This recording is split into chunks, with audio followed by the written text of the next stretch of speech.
तर season comes to end आणि अशातच आपल्या हातातून निसटू नयेत ह्या लास्ट मोमेंट रेसिपीज बनवायला खूप सोप्या आणि त्याचबरोबर तितक्याच टेम्पटिंग. 1 वाटी गव्हाचं पीठ, 1 वाटी रवा, 1 चमचा तुपाचा टाकून चवीनुसार मीठ टाकून घ्यायचं. आणि हो, हातावरती ओवा कुस्करून टाकायला अजिबात विसरायचं नाही.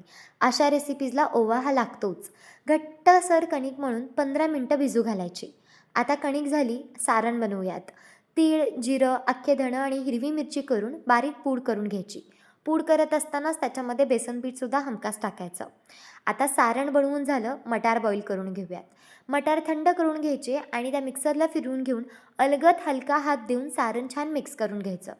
अगदी जशी पुरणाची पोळी भरतो, सांजेची पोळी भरतो, तसंच ही सुद्धा भरायचं आणि एकदम सील पॅक करून घ्यायचं. सारण बाहेर येणार नाही याची खबरदारी जरूर घ्या.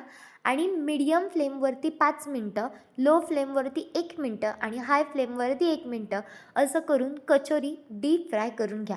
केलेली गरमागरम कचोरी तुम्हाला चिंचेच्या चटणीसोबतच सर्व्ह करायची आहे. त्याच्यासोबतच त्याची अगदी एकदम मज्जा आहे. आता चिंचेची चटणीची रेसिपी माझ्या आयकॉनच्या खाली मिळून जाईल. भेटूयात नेक्स्ट व्हिडिओमध्ये.